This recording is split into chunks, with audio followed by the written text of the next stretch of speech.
Excuse me po mga ma'am, huwag po tayo masyadong maingay kasi may mga nag-aaral po tsaka may iba pong tao dito sa coffee shop. Salamat po. Look, Paul, huwag ka kasi maingay. Kanina pa tayo ng CCT.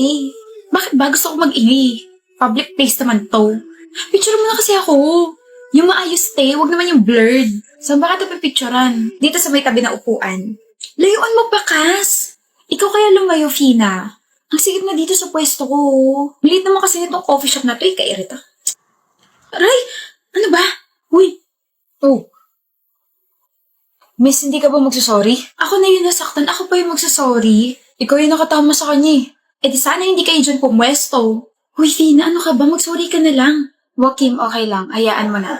Oh, hayaan naman pala eh. Eh di tapos ang usapan. Cast picture mo na kadali. Hayaan? Eh kanina pa sila magulo, Sere. Excuse me? Magulo? Nasa public place tayo. Hindi ba pwede magsalita? Magpicture? Nagsisigawan na kayo simula kanina pa. Ingay-ingay nyo, lalo ka na. Hindi nyo ba nakita yung sign sa counter na huwag masyadong maingay dahil may mga nag-aaral at nagre-relax dito? Be considerate naman mga miss. Tama mo sinabi, di sorry. Huwag sa akin. Mag-sorry ka sa girlfriend ko. Lah, sorry miss ha. Next time kasi huwag ka dyan umupo para hindi ka natatamaan. At saka sa mga nandito, kung ayaw niyo sa maingay, edi sana nagdala kayo ng pantakip sa tenga niyo. Ano ba, Fina? Mahiya ka naman. Tayo yung mali. Mag-sorry ka na lang ng maayos. Ano ba? Miss, I think you should leave this place para hindi ka na makaabala pa. Aalis na po kami. Sorry sa abala. Sorry po if natamaan ka ng friend ko. Ay, wow. Guard ka? Kapal naman ang mukha mo, paalisin ako. Makapal talaga mukha ko kasi ako po yung may-ari nitong maliit na coffee shop na to. OMG. My name is Sarah Andres at halika po sa office ko para makapag-usap tayo ng maayos. Ayoko! Wala akong pakialam. Kung gano'n naman pala, pwede na po kayong malis. Di na ako babalik dito. Mas maganda nga po siguro kung hindi na po kayo bumalik dito para wala na kayong maabala ng mga customers. And sana makapag-reflect po kayo na hindi lahat ng pinupuntahan yung lugar ay pwede na po kayo sumigaw ron at pag-ingay. Papangit ninyo. Halika na nga! Sensya na talaga. Have a nice day. Sa mga nandito po, pasensya na po talaga. Okay ka lang, mahal? Oo. Darating girlfriend ko. Huwag sana kayo magulo. Finally. Hoy Lloyd, huwag ka raw magulo. Sira ulo. Ikaw huwag magulo, Antonio. Guys, please. Oo na. Mababait naman talaga kami, sorry ni. Don't worry. I'm serious. Seryoso rin kami. I trust you both. Ngayon mo pala siya ipapakalala, di ba? Maganda ba? I stalked her yesterday. She's hella photogenic. Magpapanlin lang pre. Maraming mala itsura sa pictures nila. Kala mo maganda pero bagsak pala. What? Wala. Antonio, why would you stalk her? Curiosity. She's here.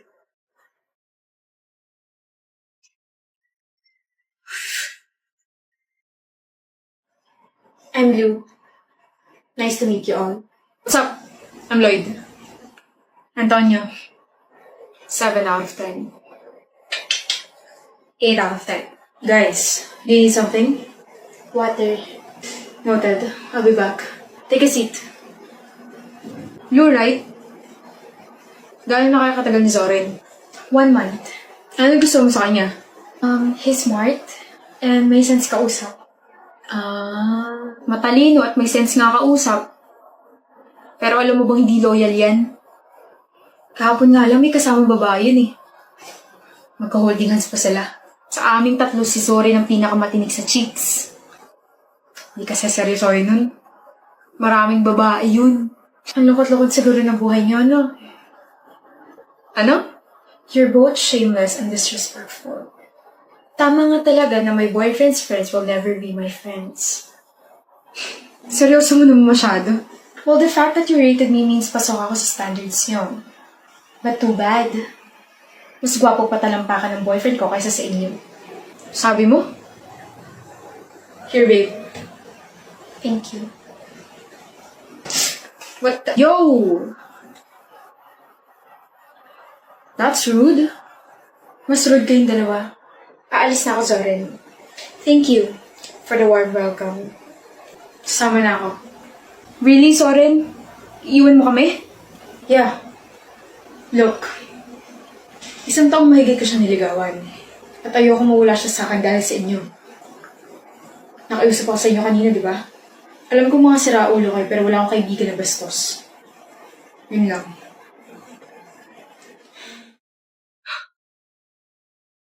Raquelita de la Cruz, aka Rocky. Single? Yes, since birth. Babae o lalaki? Ka-offend ka naman. Babae. Next question, please. Kaya ko rin pong kumanta, sumayaw. Pinaka-best ko po is yung panggagaya. A happy person. Good. Happy. Happy. Yes, yes. Stop. A different kind of animals act like a dog.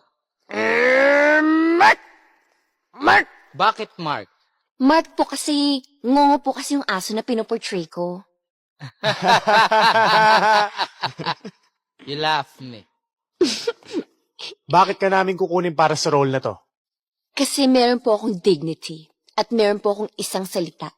I am a woman of pride, commitment, and integrity. Thank you. Ano po bang role ko? Asawa ko. Ganda ng ngiti natin, Bianca. Ano meron? May number na ako ng crush ko. Well, yup. Paano mo nakuha? BDO yata to. I find ways, ganon. Sus. Oh, selos ka? Ako? Magsaselos? Kahit may expire pa yung SIM card ng crush mo, never ako magsaselos. Hindi nga kita gusto eh. Happy-happy ka pa na nakuha mong number niya. Eh, hindi ka naman re-replyan nun. Dami mo naman sinabi. Oo, at hindi lang naman yung gusto mong sagot. Eh, sa hindi nga ako nagsiselos. Kulit naman ito eh. Tsaka bakit mo ba tinatanong yan? Pakala mo ba sa feelings ko? Baka kasi na-stuck ka sa one-sided love. I'm your only friend, Dale. Concern lang ako. Ako? Masastuck sa one-sided love? Swerte naman ng taong magugustuhan ko. I know, right? Maalaga ka. Gwapo. Pogi. Gwapo.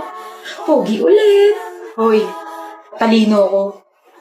Minsan kasama ako sa top 5. Madalas nga lang patapon. Okay lang yan.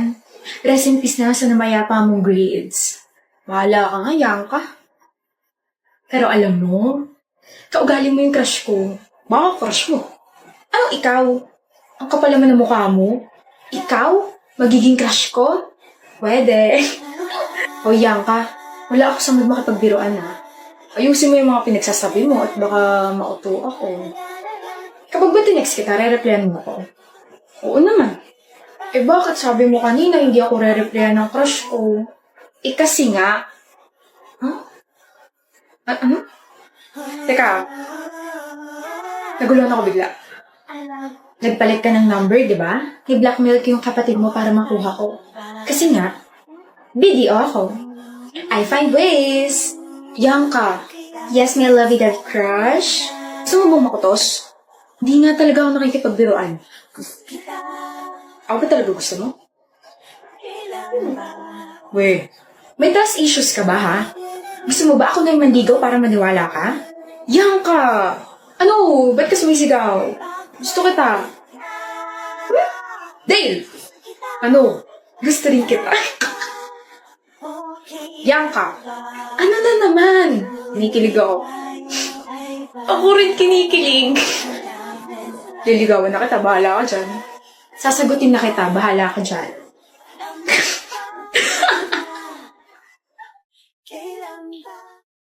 Hoy, ang bibig, Diyos ko, Day. Sara mo nga, baka may pumasok na langaw.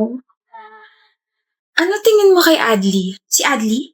My gosh, don't tell me may gusto ka sa kanya. Ano nga tingin mo sa kanya? Tao. Gwapong tao. Gwapo niya nga, no? I heard my name. Adli baka mo? Anong may paglilingkod ko sa inyo, mga binibini? Crush ka nitong best friend kong si Kari Adli. Alam ko. Ay. Ha? Ha? Every time kasi naigigreet kita, napapanganga ka tsaka napapangiti. Anong pala kalakas appeal ko? Ang gwapo. Wala yun. Ng mga forma mo. Ang gwapo ka ng mga forma mo. Crush ko yung style mo, Adli. Eh ako, yung ako mismo. Gwapo ba ako? Crush mo ba ako? Nakaka-conscious ka naman tumitig. Never ko pa naisip yung feelings ko for you kasi ang lagi ko napapansin is yung mga sinusuot mo. Ang galing mo magdala ng damit, tapos bagay pa dyan sa buhok mo, sobrang fluffy. I mean, bukod doon, ang gwapo mo. Tapos ang lakas nga talaga ng appeal mo. Hindi ka lang din puro forma kasi matalino tsaka masipag ka. Di ba nasa dean's list ka? Nakakadagdag gwapings yun. Overall, gusto kita. Shucks. Sorry, nanghina yung tuhod ko. Pero, hindi mo naman kasi ako type, so, okay lang. I just expressed my feelings towards you. No pressure at all. Ano pa ba? Hoy, Kari, type kita. Gusto kita, crush kita, o ano man tawag dyan. Bakit? Bakit mo ako gusto? Bakit mo ako type? Bakit? Bakit ako? Kasi sinasalubong mo ako tuwing umaga. Niningitaan mo agad ako. Hi, Kari. Hi. Hi, Kari. Hi. Adli. Hi, Kari. Good morning. Hi, Kari. Kahit na bad trip ako tuwing umaga, pag nakikita kita, feeling ko okay na ako kasi may isang taong kaya akong harapin kahit na hindi approachable yung aura ko. Kari, you're literally a walking ray of sunshine. May na-discover akong bagong cafe malapit dito sa school. Date tayo mamaya.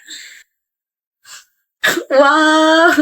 Pagkatapos ako gawing audience ng dalawa, iniwan lang ako rito. Hindi man lang ako inalok. Buhulin ko kaya yung dalawang yun. Nasaan na ba kasi yung akin? Hanap mo ako, Tina? Diyos,